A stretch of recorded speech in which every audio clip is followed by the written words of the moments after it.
खऱ्याच प्रकरणामध्ये आम्ही वारंवार म्हणतोय की फक्त महिला लैंगिक शोषणच नाही तर या सगळ्या प्रकरणाची व्याप्ती खूप मोठी आहे आणि मला पुन्हा मी म्हणते की खरंच राज्याच्या गृहमंत्र्यांना हे प्रकरण लॉजिकल एंडला न्यायचं आहे का, की फक्त मित्रपक्षांना सेट करायचं आहे, नेमका काय विषय आहे.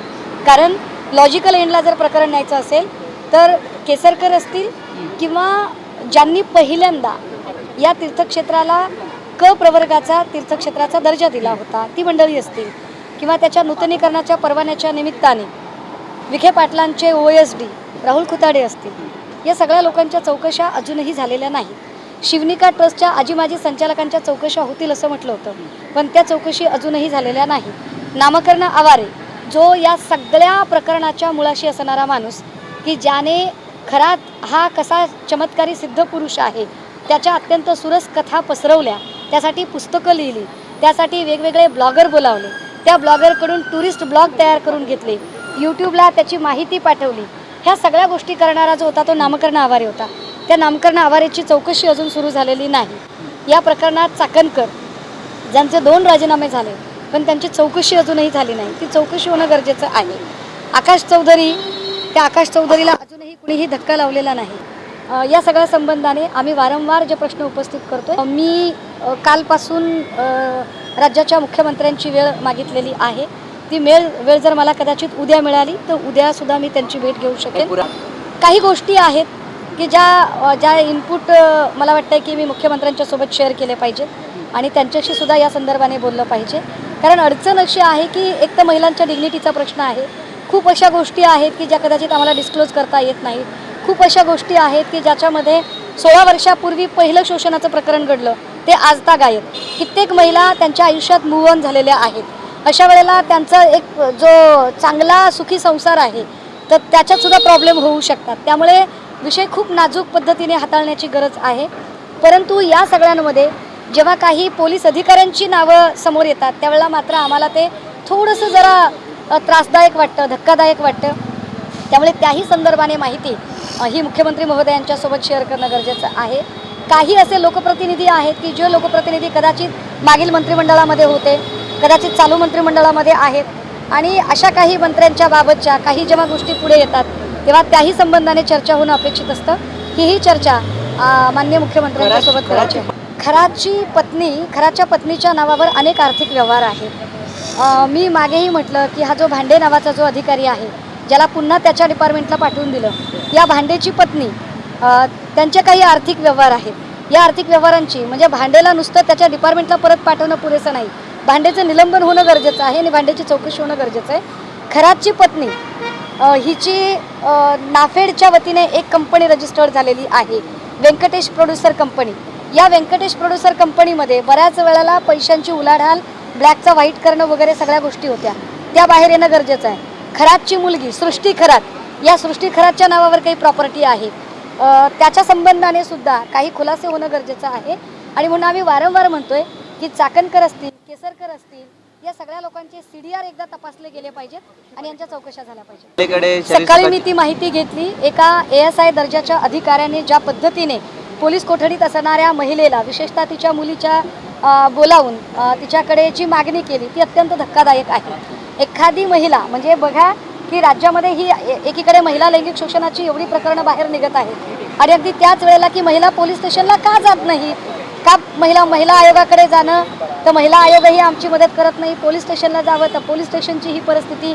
जर रक्षकच अशा पद्धतीने बुभुक्षित नजरेने महाराष्ट्रातल्या लेकीबाळींकडे बघत असतील तर फक्त निलंबन एवढं पुरेसं नाही, त्याच्यावर रीतसर गुन्हासुद्धा दाखल होणं गरजेचं आहे, जेणेकरून भविष्यात कुठल्याही खात्यातल्या माणसाकडून अशा पद्धतीचे गैरवर्तन होणार नाही. यावर रोहित पवारांनी एक ट्विट केलं ज्यामध्ये अजित पवारांच्या फोटोवर फुल्या मारलेल्या आहेत, त्याचा काय अर्थ काढायचा किंवा त्याच्याबद्दल काही माहिती? मी आपल्याला हेच सांगायचा प्रयत्न करते, माननीय मुख्यमंत्र्यांना भेटूनही आम्हाला काही मुद्दे जे खुलासेवार बोलायचे त्याच्यात अनेक गोष्टी आहेत ज्या कदाचित मला पब्लिकली बोलता येणार नाहीत. पण असे अनेक लोक होते महाराष्ट्रातले महत्त्वाचे, ज्याला आपण महाराष्ट्रातले बिनीचे शिलेदार म्हणू, अशा बिनीच्या शिलेदारांच्या फोटोवर का फुल्या मारल्या गेल्या, हे करंगळी कापणं आणि अशा बिनीच्या शिलेदारांच्या फोटोवरती रक्त सांडणं याचे नेमके अर्थ काय होतात, हे काय प्रकरण आहे. आणि अशा पद्धतीने जर लोकप्रतिनिधीच जर अशा एका अघोरी विद्येला जर सामोरे जात असतील तर सर्वसामान्य लोकांच्या मनातली अंधश्रद्धा कधी निघेल. पण विशेषतः अजितदादांच्या संदर्भाने VSR कंपनीची लोक, खराबशी असणारा त्यांचा कनेक्ट आणि VSR कंपनीवर अपघाताचा जाणारा संशय, हे सगळं जर गौड बंगाल बघितलं तर गंभीर आहे. आणि म्हणून पुन्हा पुन्हा जे म्हटलं जातं आहे की या सगळ्या लोकांची CDR तपासणं गरजेचं आहे. जेवढी माझी माहिती आहे, खरं तर त्या पक्षात काय चाललं आहे यावर मला बोलायचा काहीच अधिकार नाही आहे.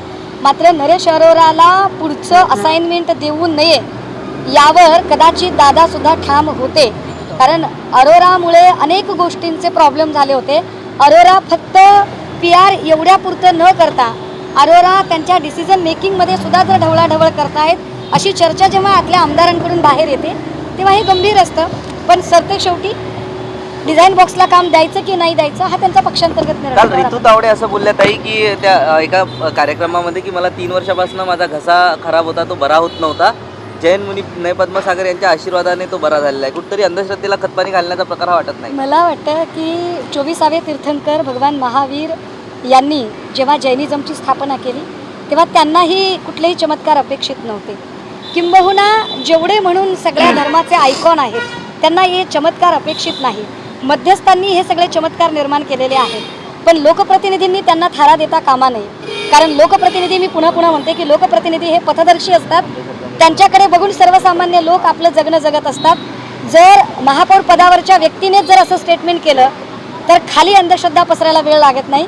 त्यामुळे निश्चितपणे महापौरांनी आपल्या पदाची गरिमा ठेवत घसा कशाने नीट झाला हे सांगण्यापेक्षा मुंबईतले ड्रेनेज कसे नीट सुधारता येतील, मुंबईतल्या ट्रॅफिकला कशी शिस्त लावता येईल, मुंबईतल्या अनेक रस्त्यांवरचे खड्डे कसे कमी करता येतील आणि मुंबईकरांच्या घशामध्ये होणारं हवेचं प्रदूषण ते कसं कमी करता येईल यावर त्यांनी जास्त लक्ष द्यावं.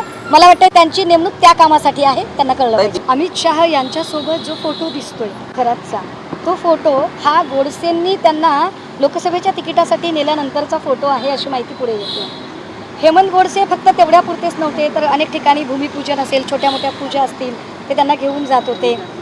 दीपक आबांच्याकडेही ते गेलेले आहेत. अर्थात माणसांचे फोटो असले आणि कुणीतरी पूजा घालून घेतली म्हणजे ते लगेच गुन्हेगार आहेत असं आमचं म्हणणं नाही. म्हणजे दीपक आबांकडे पूजा झाली म्हणजे दीपक आबा साळुंखे गुन्हेगार आहेत असं आमचं अजिबात म्हणणं नाही आहे. पण एक नक्की आहे, लोकप्रतिनिधी म्हणून ज्या लोकांनी परिस्थिती सुधारायला हवी होती त्यांनी परिस्थिती बिघडवलेली आहे. आणि काही लोक मात्र निश्चितपणे आर्थिक गैरव्यवहारात अडकले असण्याची शक्यता आहे. जगदंबा पतसंस्थेचा प्रमुख नामकरण आवारे हा